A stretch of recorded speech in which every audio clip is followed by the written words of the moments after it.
What's up everybody? Nate here. So oil prices across the globe have been going crazy recently. Ever since the war between Russia and Ukraine, it's been a lot harder for countries to bring in oil as an import. That has translated to gas prices that have gotten even wilder, with some places seeing gas price spikes of around 60 cents or more. And it seemed like for a while there that gas prices were only going way up. But recently, they've actually started to come a little bit down. So what is going on here? Well, right now there are two major reasons why gas prices are starting to lower in the United States. You have some massive new lockdowns in China that are causing gas prices and demand to go down for every other country in the world. And you also have President Joe Biden starting to release even more oil from the United States reserves. But with all that being said, are gas prices going to continue to go down, or is this just a temporary fix and they're going to start going way back up sometime soon? Well, we're going to be talking about all of this and more, so be sure to stick around till the very end of this video to learn if gas prices are really lowering for good or if it's just temporary. But before I get into all of that, do me a quick favor and hit smash or destroy that thumbs up button below and ring that notification bell too. Both of those two things are completely free and they help to show me that you like this video and that you want to see even more just like it. Thank you so much for doing that, and now let's talk all about gas prices in the United States and across the world. So if you've been to the pump recently, you've noticed that gas prices are a little bit cheaper. And a lot of Americans were kind of hoping that this was the start of a better trend in the gas industry. But this sudden drop in gas prices wasn't exactly random. We have massive lockdowns in China right now that is decreasing demand. I talked a few weeks ago on this channel about China lockdowns and how they may massively affect the United States economy because we do so much trade with China. And that is still very much true. We're starting to see some factories from United States businesses start to close down in China. And if they're not shutting down, they're slowing down production of their products. Like Apple's newest iPhone is slowing down production because of all of these lockdowns. Kind of feels like deja vu. And in the long term, that will probably have some pretty big effects on the United States and its economy. These economic lockdowns are currently in the country's center, Shanghai. And they're basically being run in two phases. The entire city is basically being split in half, and one half of the city is in full-blown lockdown, and then once that city is lifted off of its lockdown,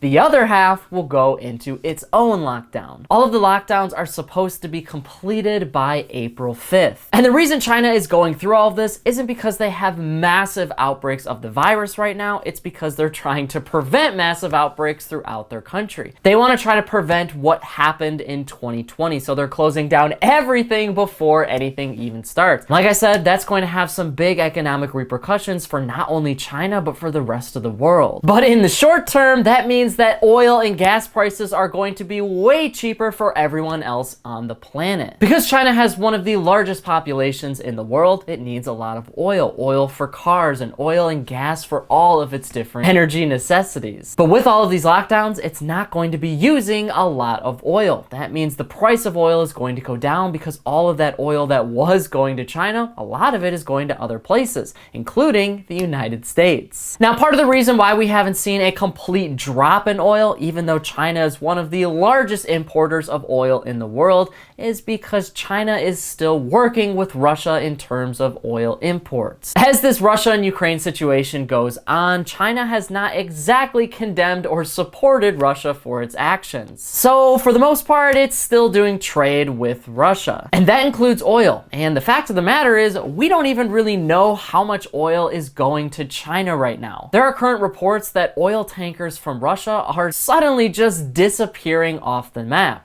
We don't really know where they're going with their oil shipments. And around 1 to 2 million barrels of oil are suddenly disappearing from the globe. That oil could be going to China, and it could be supporting the Chinese government. Or it could just be going into reserves. Again, we don't really know, but it's pretty strange that this oil is going away and China is still accepting Russian oil. And all of that is going to be completely off the books. So we don't really know what the price and how that is going to affect oil prices prices across the world. But demand coming down in China is good for the rest of the world because it means that our gas prices here at home are gonna start lowering too. And that brings us to the second thing. President Joe Biden wants to release around 1 million barrels of oil from the United States reserves every single day. This will kind of help make up for the fact that we are no longer accepting any Russian oil imports. Now you gotta remember, the United States wasn't getting a ton of oil from Russia. Russian oil only accounted for around 5 to 8% of all of the United States oil imports. But the point here is it's still accounted for some, so if we can't get any of that very suddenly, then gas prices are going to go up. The rest of our country and the rest of the world needs to kind of fill the gap, and that takes a while. It's not just a switch. You can't just start producing more oil and sending it in a single day. No, that process takes months, and eventually we'll start to see results from that. But for now, we're gonna see high gas prices. And you gotta remember too, the United States uses around 15 to 20 million barrels of oil every single day. So releasing 1 million every day would help gas prices a little bit, but it's not going to significantly lower them. That's another reason why gas prices have only gone down slightly in the United States. It's just not enough to make a massive impact. Now, what exactly is this all going to mean for gas prices and our economy in 2022 and beyond? Well, first and foremost, these lockdowns in China are most likely temporary, and they're going to only yield short-term results as far as gas prices go. They're not going to last forever. I mean, most experts agree that we're not going to see full-blown lockdowns in China like we did at the height of the pandemic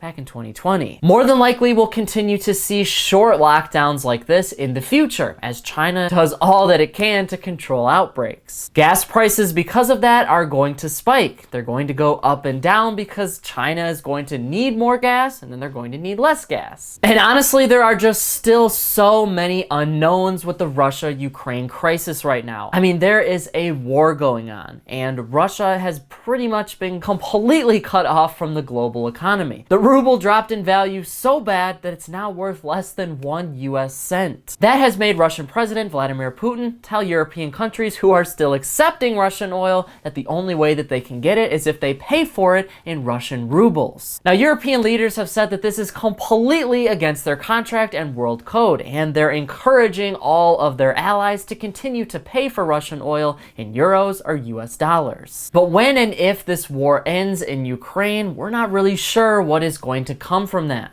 I'm not convinced that Russia is going to immediately be allowed back in the world economy, and I'm sure that the United States government isn't going to accept Russian oil right off the bat. And European countries want to completely cut off Russia by the end of this year or within the next few years. They don't want to use Russian oil anymore, and that's just in general. The longer that conflict goes on, though, the higher gas prices are going to be because Russia is going to make it way more difficult for countries to export and import oil. Russia is a huge supplier of a ton of different things, so if they're not giving out oil, then countries have to make up for that in some way. And that is going to take a long time to do. The United States uses around 7 to 8% of Russian oil, and that is not a small amount. And eventually that is doable, but that kind of assumes that the conflict doesn't get any worse and no other countries are brought into it. If the conflict gets even worse, then gas prices are going to go up even higher. That means countries are going to have to start using their oil for other means, which means they'll have less for their own citizens and they'll have to get even more in order to make up for that. Oil is a finite resource and OPEC can't exactly just turn the oil printer on and start making more oil. Has Jerome Powell taught you nothing? And OPEC is trying to increase its oil production right now to meet the demand of the rest of the world. They're going to be increasing their oil output every single day by 432,000 barrels by May 1st. So again, that's a pretty quick turnaround, but it's not going to happen overnight. And the bigger thing that we have to consider here in the United States is President Joe Biden is pulling all of this oil out of our reserves, and we have a traditionally super busy summer coming up. This is going to be one of the first summers in years where the pandemic is at an all-time low, meaning people are going to be out and about and they're going to be traveling. There's going to be a way bigger dependence on oil this summer, and when there's a high demand and not such a high supply, oil prices are going to go up, meaning gas prices are also going to rise. That could mean this summer we see gas prices hitting record highs because oil prices are going up even more. And again, that assumes everything in our world economy and world politics is exactly the same as it is right now. Oil, gas prices, energy, and wars affect a lot more than just, they also affect the heating and cooling in your house and for businesses and the airline industry as far as plane tickets go. That means we can also expect inflation to go up in the United States because energy is a huge portion of the consumer price index, which measures how high or how low inflation is getting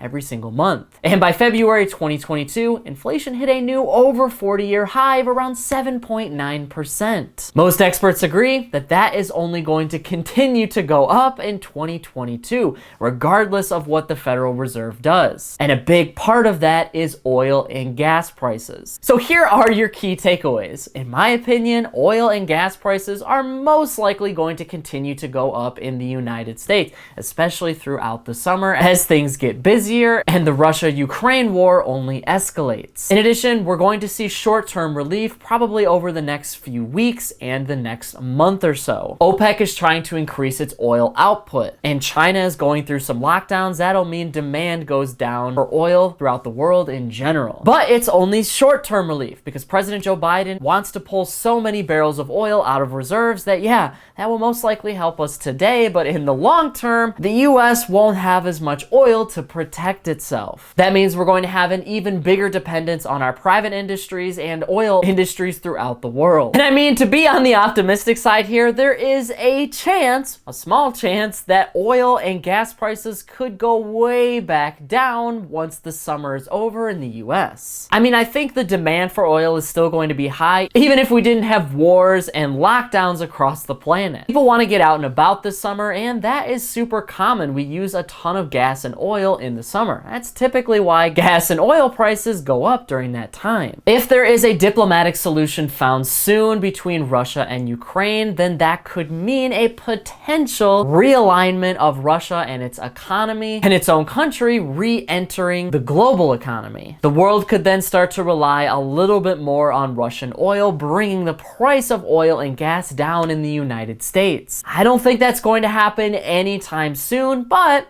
it's a possibility. And I just don't see companies in the United States making such a big push towards oil in the long term. President Joe Biden and his administration want to go electric and energy efficient and get away from fossil fuels. So right now we have a dependency on oil, but eventually we want that to completely go away. Meaning again, all of that short-term production is only going to be short-term. And once we start to get gas prices stabilized, I imagine it's going to go away. But hey, who knows? Maybe we'll find another alternative solution. Like, what do you guys think about running everything on avocados? Extra guac means wealth, but does it also mean extra energy? But now I want to hear from you on this issue. What do you think about gas prices in the United States and across the world? Do you think oil is only going to continue to go down in price in the short term, or do you think it's eventually going to go way back up? Whatever your thoughts are, leave a comment below before you go. But that is it for today's business and financial news breakdown. Thank you so much for watching. If you want to stay up to date with all of the top business and financial news from around the country, our team puts together a free daily newsletter, and you can subscribe to it by clicking the link in this corner right here. And if you want to stay up to date with me and everything else happening in the business and financial world, I'm putting out updates 7 days a week over here on this channel, and I've actually got another one ready for you right here, so be sure to check that out before you go. That is it for me, everybody. Be kind out there, and I'll see you all in the next one.